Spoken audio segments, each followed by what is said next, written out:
Ramai yang masih keliru dengan creditors due on days of next month. Mari saya tunjuk cara pakainya.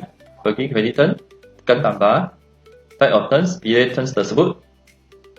Okay, number of days beginning of month. Okay, example, saya pilih 3.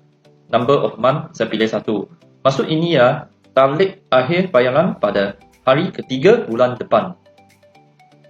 Okay, di sini saya pergi create satu customer. Nama customer A. Bagi customer code, dekat others, pilih creditor tersebut. Tekan save. Okay, mari saya buka satu invoice, tunjuk.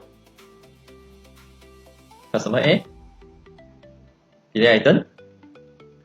Di sini, tarikh saya tukar kepada bulan 7. Save. Okay, dekat sini kita akan nampak overdue 1 hari. Okay, mungkin saya cuba lagi satu. Buka pada tarikh hari ini. Okay, so dekat sini kita akan nampak due date sudah berubah jika buka tarikh pada hari ini. Okay, selain itu, kamu boleh pergi accounting, pergi report, pergi debtor aging, filter debtor tersebut, aging, pilih due date, tekan inquiry. Dan kamu boleh antik master data view.